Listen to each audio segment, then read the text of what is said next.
जय हिंद। देखिए यूएनएफसीसी के द्वारा जो सम्मेलन बुलाया जाता है जिसे सीओपी कहते हैं, ये अभी जो सीओपी 26 जो स्कॉटलैंड में हुआ इसके बारे में समझते हैं, और नेट जीरो कार्बन इमिशन के बारे में क्या है इसको समझते हैं। देखिए पृथ्वी का टेम्परेचर हमेशा बढ़ते जा रहा था जिससे क्लाइमेट चेंज का खतरा हो रहा था, इसलिए 1992 में इस पृथ्वी को बचाने के लिए पृथ्वी सम्मेलन बुलाया गया ब्राजील के शहर रियो डी जेनेरियो में।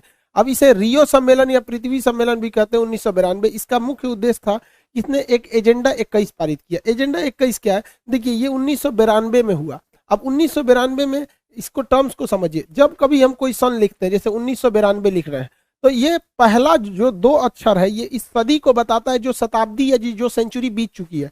तो 19 लिखा है तो 19 सदी बीत चुकी है, और ये है एक उसके आगे है यानी 20वीं सदी चल रही है। और 20वीं सदी में भी देखिएगा तो ये 8 साल ही बचा हुआ है, यानी 8 साल बाद कौन सी सदी आ जाएगी? 21वीं सदी। जैसे अभी हम लिखते हैं, मान के चलिए 2008 लिखते हैं, तो ये वह सदी है जो बीत चुकी है, यानी 20 सदी बीत चुकी है, और उसके आगे भी है यानी एक और आगे, तो 21वीं सदी। तो इन्होंने देखा कि 1992 में हम लोग 19वीं सदी जी चुके, 20वीं सदी में बस 8 साल बचा हुआ है, यानी कौन सी सदी आने वाली थी? तो 21वीं सदी आने वाली थी। तो 21वीं सदी को बचाने के लिए इन्होंने एजेंडा 21 पारित किया था और कहा था कि पृथ्वी को बचाना हर हाल में जरूरी है, क्लाइमेट चेंज से दिक्कत हो जाएगा। तो इसकी जिम्मेदारी इस सम्मेलन में दे दिया गया यूएनएफसीसी को। यूएनएफसीसी का फुल फॉर्म होता है United nation framework convention on climate change. इसी की पूरी जिम्मेदारी देगी कि भैया तुम्हारा ही काम है कि पर्यावरण का ध्यान रखना। अब इसमें क्या है कि उस यूएनएफसीसी में 193 मेंबर देश बने सब। इसका मुख्य उद्देश्य था कि पृथ्वी के टेम्परेचर को हम 2 डिग्री सेल्सियस से ज्यादा नहीं बढ़ने देना है, उससे कम ही रखना है।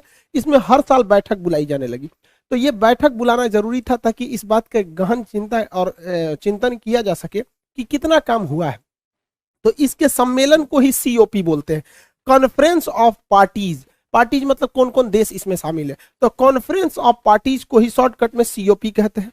ये सम्मेलन 1992 से नहीं हुआ, हालांकि यूएनएफसीसी का गठन 1992 में हो गया, लेकिन इसका पहला बैठक बुलाया गया था 1995 में। तो जब भी बैठक बुलाया जाएगा तो हर एक पार्टी यानी देश के मेंबर का बुलाया जाएगा, तो कॉन्फ्रेंस होगा, कॉन्फ्रेंस ऑफ पार्टी, जिसे सीओपी कोप कहते हैं। अभी जो हुआ तो पहला जो सीओपी बुलाया गया था कॉन्फ्रेंस ऑफ पार्टी, वो 1995 में जर्मनी में बुलाया गया। अब उसी के बाद टेंटेटिवली हर साल बुलाया जाता है। तो जो इस साल बुलाया गया है 2021 में, ये स्कॉटलैंड में बुलाया गया है।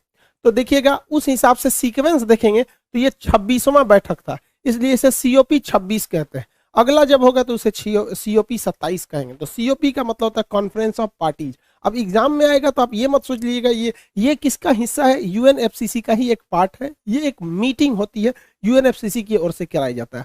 अब इसमें क्या था खास बात, तो देखिए इस बार यह बैठक स्कॉटलैंड में बुलाई गई थी। स्कॉटलैंड के बारे में पहले समझिए। ये नीचे जो देश ग्रीन कलर का दिख रहा है ये इंग्लैंड है, ये वेल्स है। तो ये इंग्लैंड, वेल्स, स्कॉटलैंड, जब इन तीनों चीजों को मिला देते हैं तो उसे ब्रिटेन कहते हैं।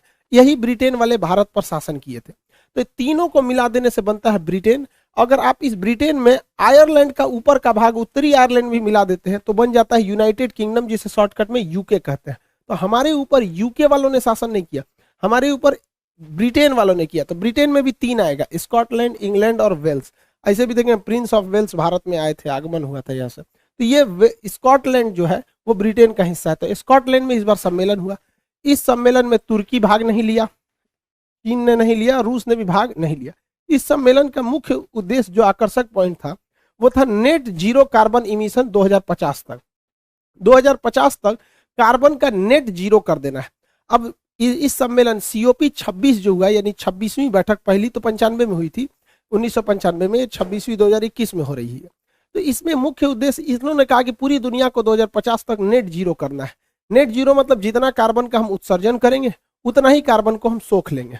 जैसे हम मान के चलिए 100 रुपया कमाए तो 100 रुपया खर्चा कर दिए, इसको कहते हैं नेट जीरो हो गया। मतलब जितना आया उतना चला गया। तो हम ऐसा नहीं है कि कार्बन डाइऑक्साइड का उत्सर्जन ही नहीं कर सकते, गाड़ियां चलेंगी तो धुएं निकलेंगे। किसी भी चीज को जलाइएगा तो उसमें 99% है कि आपको उसमें क्या निकलेगा, कार्बन डाइऑक्साइड निकलेगा, और आधा जलाइएगा तो कार्बन मोनोऑक्साइड निकलेगा। तो हम कार्बन डाइऑक्साइड को तो रोक ही नहीं सकते, बट इतना है कि एब्जॉर्ब कर सकते हैं। तो इन्होंने 2050 का डेट दिया, लेकिन रूस और चाइना कहा कि भाई हम 2060 तक ही हम इसको कर पाएंगे। भारत ने कहा कि भैया हम 2070 तक कर पाएंगे। तो भारत नेट जीरो जो है वो 2070 तक कर पाएगा, क्योंकि अगर हम बहुत ज्यादा कार्बन की इमिशन को कम करेंगे तो फैक्ट्रीज वगैरह को बंद करनी पड़ेगी। अब कई देश ऐसे हैं जो कार्बन सिंक को कर देते हैं, कार्बन डाइऑक्साइड को इतना ना सोख लेते हैं जिसका कोई हद नहीं। देखिए, कार्बन डाइऑक्साइड को सोखने की सबसे ज्यादा क्षमता समुद्र में थी, बट ये लोगों ने अब तक इंडस्ट्रियल रिवोल्यूशन जो हुआ था उसके बाद इतना ना कार्बन डाइऑक्साइड को सोखा है, इतना CO2 को सोखा है कि अब इनकी क्षमता खत्म हो चुकी है। अब महासागरों ने जवाब दे दिया, तो एक ही रास्ते बनते हैं, जंगल। ये कार्बन डाइऑक्साइड को लेके फोटोसिंथेसिस करके ऑक्सीजन दे देते हैं। तो जहां जंगल ज्यादा है उन्हें कार्बन सिंक कहा जाता है। ब्राजील के जंगलों को कार्बन सिंक, दुनिया का सबसे बड़ा कार्बन सिंक माना जाता है। उन्हें पूरी दुनिया का 20% ऑक्सीजन अकेले ब्राजील के जंगलों से आ जाता है, इसलिए उसे पृथ्वी का फेफड़ा कहा जाता है।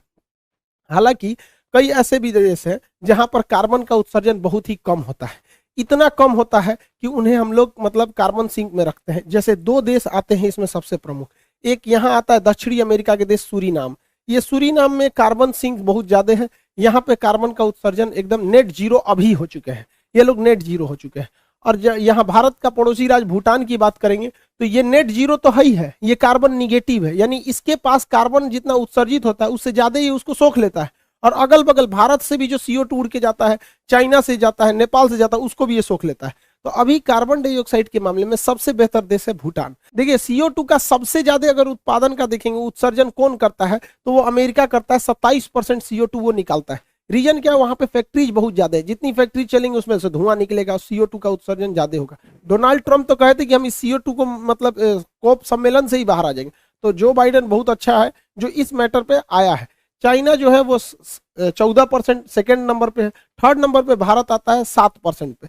देखिए, CO2 का उत्सर्जन दुनिया में जितने विकसित देश थे, जो पहले इंडस्ट्रियल रिवोल्यूशन हुआ था ब्रिटेन वगैरह में, तो उन्होंने CO2 का उत्पादन किया। और जो बेचारे गरीब देश है उनके पास CO2 का उत्सर्जन ही नहीं हुआ। अब उन पे नियम लगाइए कि आप उत्सर्जन मत कीजिए, तो वो कहते हैं कि भैया तुमने पूरी फैक्ट्री लगाई, तुम इतने अमीर हो गए, तुमने पूरे पृथ्वी को चौपट किया, हम तो कुछ किए ही नहीं, अब हमारे पे नियम क्यों थोपते हो? एक काम करो, तो सोलर प्लेट से बिजली कैसे बनती है ये टेक्नोलॉजी ट्रांसफर करो, या फिर हमारी मदद करो। तो अमीर देश इस टेक्नोलॉजी को भी ट्रांसफर नहीं करते, अब कहते हैं हमसे खरीदो, तो कहता हमको कौन चीज खरीदना है, तो पृथ्वी को हम चौपट होने देते हैं। तो इसके लिए एक अलग से बजट अलॉट किया जाएगा, जिससे कि गरीब देशों को टेक्नोलॉजी खरीदने में या ट्रांसफर करने में सहायता मिल सके। अब हम ये जितना भी CO2 वगैरह का समस्या है, ये विकसित देशों की ही अपनी समस्या है। अब भारत के ऊपर दबाव बनाया जा रहा था सारे देशों की ओर से कि नहीं, आप भी 2050 तक कार्बन मतलब नेट जीरो कीजिए। तो भारत कहाँ से नेट जीरो कर देंगे, हमें अपनी फैक्ट्रीज बंद करनी पड़ेगी। अब भारत के ऊपर इतना दबाव बनाया जा रहा था कि आप कोयले का उत्पादन कम कीजिए। अब आप ही देखिए, कोयला की कमी पड़ी थी भारत में, तो ऑस्ट्रेलिया से खरीद के आया, हर चीज महंगी हो गई, बिजली महंगा हो गया, जितनी फैक्ट्रीज के प्रोडक्ट थे सब महंगे हो गए थे। तो अगर हम CO2 का उत्सर्जन कम कर देंगे तो हमारी फैक्ट्रीज भी शट डाउन होगी। एक्चुअली यही कोयला को जलाने से बहुत ज्यादा धुआं निकलता है, बट फैक्ट्रीज भी तो चलती है। भारत के सामने बड़ी समस्या, तो इसमें भारत ने बहुत ही बेहतरीन रणनीति चला। भारत ने कहा कि ठीक है, चलो अगर आप चाहते हैं कि हम CO2 कम उत्सर्जित करें तो हमको यूरेनियम आप उपलब्ध करा दीजिए। अब यूरेनियम देखिए, यूरेनियम भारत में होता नहीं है, ना बराबर होता है। जादू घोड़ा की खान झारखंड की है, बट उसमें अच्छा यूरेनियम नहीं मिलता है। यूरेनियम से हम परमाणु बिजली बना सकते हैं, और परमाणु बिजली जो होता है वो प्रदूषण नहीं फैलाता है, ना बराबर प्रदूषण फैलाता है। और ये परमाणु बिजली घर बहुत ज्यादा मात्रा में बिजली उपलब्ध करा देता है। लेकिन हमको यूरेनियम चाहिए, यूरेनियम हमें मिल नहीं पाता है, क्योंकि नियम है कि यूरेनियम उन्हीं को इजीली मिलेगा जो न्यूक्लियर सप्लायर ग्रुप यानी NSG के सदस्य हैं। अब NSG की स्थापना 1974 में हुई थी। वर्तमान में इसमें 48 देश है, 48 देश। भारत उसमें शामिल नहीं है। जो इसमें शामिल नहीं, उसे यूरेनियम इजीली मिल नहीं पाता है। हम लोग को इंडिविजुअली लेना पड़ता है, कनाडा से, ऑस्ट्रेलिया से, कजाकिस्तान से, बड़ा टाइम लगता है, काफी महंगे मिलते हैं। तो भारत ने बहुत अच्छा दाव खेल दिया कि भैया एक काम करो, अगर हम चाहते हो कि हम कार्बन का कम उत्सर्जन करें, पृथ्वी को बचाना चाहते हो, तो तुम थोड़ा सा ईगो छोड़ो, NSG में हमें शामिल कर दो। अब चाइना इसका विरोध कर देता है। चाइना कहता है कि हम NSG में शामिल नहीं करेंगे, क्योंकि चाइना को पता है कि अगर NSG में शामिल कर दिया जाएगा भारत को, तो भारत विदेशों से तो यूरेनियम खरीद के उससे बिजली घर में डाल देगा, और जो भारत का खुद का यूरेनियम है उसे हम परमाणु बम में डाल सकते हैं। अभी क्या है, हमारे पास यूरेनियम ही नहीं, तो थोड़ा सा यूरेनियम परमाणु बम के लिए डालते हैं, थोड़ा सा यूरेनियम हम डालते हैं बिजली घर के लिए। लेकिन जिस दिन NSG के सदस्य बन जाएंगे उस दिन तो हम लोगों को आराम से बाहर से यूरेनियम मिल जाएगा, और भारत में इतना अवेलेबल है कि हम परमाणु बम की पूर्ति कर सकते हैं। अब भारत के ऊपर लो दबाव बनाओ, तो भारत ने साफ कह दिया कि दुनिया हमें NSG का सदस्य बनाए, हम 2050 तक कार्बन फ्री मतलब नेट जीरो पे हम आ जाएंगे। अब चाइना इस पे अड़ंगा लगाता है। चाइना कहता है नहीं, पहले भारत NPT पर साइन करे। NPT का मतलब होता है न्यूक्लियर नॉन प्रोलिफरेशन ट्रीटी, मतलब हम कभी भी अपनी परमाणु को, मतलब परमाणु टेक्नोलॉजी को दूसरे को साझा नहीं करेंगे, और ना ही हम परमाणु बम को रखेंगे। परमाणु बम हम नहीं बनाएंगे, बल्कि हम परमाणु ऊर्जा को रखेंगे। तो ये नियम बनाया गया था 1968 में। भारत इस पर साइन नहीं किया क्योंकि भारत ने परमाणु बम बना लिया। एक्चुअली ये भेदभाव वाली संधि थी। इसमें कहा गया था कि 5 देश परमाणु बम रख सकते हैं। अमेरिका रख सकता है, ब्रिटेन, फ्रांस, रूस और चाइना रख सकता है, इसके अलावा और कोई नहीं रख सकता है। तो भारत ने इस पर साइन नहीं किया।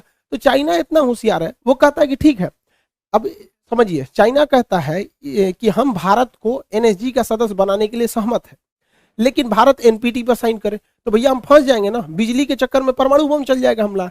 तो हम लोग इस पे साइन नहीं करते। अब आप कहेंगे कि 148 में अकेले चाइना अड़ंगा कैसे लगा देता है, तो एनएसजी का रूल ही उठपटांग है। उसमें कहा गया कि किसी भी नए सदस्य की एंट्री से पहले 48 सदस्य की, यानी पहले से उपस्थित सभी सदस्यों की सहमति जरूरी है। तो भाई सर्वसहमति में एक ही अड़ंगा आता है, चाइना। तो चाइना कह रहा है कि आप एनपीटी पर साइन कीजिए तभी हम आपको एंट्री करने देंगे, नहीं तो नहीं करने देंगे। तो भाई सारे देश रेडी हैं, चाइना नहीं है। तो चाइना कहता ठीक है, तब एक शर्त पे हम करेंगे, अगर चाइना होगा तो पाकिस्तान भी हो जाएगा। अब यहाँ चाइना फंस गया, क्योंकि भारत तो रेडी हो जाएगा, ठीक है हमको कर रहे हो तो पाकिस्तान को भी कर लो। लेकिन पाकिस्तान पे केवल चाइना ना रेडी होगा, बाकी के देश 48 जो देश हैं उसमें से अमेरिका भी है, फ्रांस भी है। अभी फ्रांस के राजदूत को पाकिस्तान वाले बाहर निकालेंगे। अरे उसका राजदूत तुम्हारे यहाँ है नहीं, वहां जो कार्टून बनाया था वो मर चुका है, लेकिन अभी भी हो रहा है, तो फ्रांस इनको रोक लगा देगा। तो भारत के लिए तो सही है, भारत कहते हाँ पाकिस्तान को भी लाइए, कोई दिक्कत नहीं, आपका मन आप तालिबान को भी ला दीजिए, तो बाकी के बचे देश तो उसको रोक देंगे ना। तो भारत के लिए बहुत सही है। भारत के ऊपर दबाव बनाया जा रहा था, लेकिन हम सबको सोचना चाहिए कि हम अपने स्वार्थ के चक्कर में पृथ्वी को ना चौपट कर दे। इसलिए हम सबको इसके लिए, भारत को तो एनएसजी का सदस्य बनना ही चाहिए, क्योंकि हमारी छवि अच्छी रही है, हमने कभी किसी को परमाणु हथियार की टेक्नोलॉजी साझा नहीं किया। तो हम लोग इस पर अभी बहुत जोर शोर से काम चल रहा है, बहुत जल्दी हम लोग एनएसजी के सदस्य बन जाएगा। तो चाइना जो दबाव बना रहा था उल्टा भारी पड़ गया उसके ऊपर, उसको समझ में नहीं आ रहा है कि भारत में मतलब पंगा लेना ठीक बात नहीं है।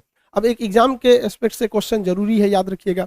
हाइड्रोजन को हम भविष्य का ईंधन कहते हैं, फ्यूचर का ईंधन, जबकि यूरेनियम को हम आशा का ईंधन कहते हैं। हालांकि ये धातु है तो इसे आशा का धातु भी कह सकते हैं। ये पीले रंग का होता है, इसलिए इसे येलो केक के नाम से जाना जाता है। दुनिया का सबसे महंगा पदार्थ होता है यूरेनियम, इससे महंगा दुनिया में कुछ भी नहीं है। कोहिनूर हीरा मतलब क्या होता है? अब टाइटेनियम होता है, इसे भविष्य का धातु कहते हैं। अब भविष्य का धातु और टाइटेनियम का प्रयोग मिसाइलों में करते हैं। मिसाइल की बाहरी परत टाइटेनियम की बनी होती है, इसलिए इसे स्ट्रेटेजिक यानी युद्धक सेना के काम में आने वाला स्ट्रेटेजिक धातु या भविष्य का धातु कहते हैं। जबकि भविष्य का ईंधन हाइड्रोजन को कहते हैं, आशा का ईंधन या आदर्श का धातु हम लोग यूरेनियम को कहते हैं। आई होप आप यूएनएफसीसी और सीओपी सम्मेलन समझ गए होंगे। मिलेंगे नेक्स्ट क्लास में। जय हिंद।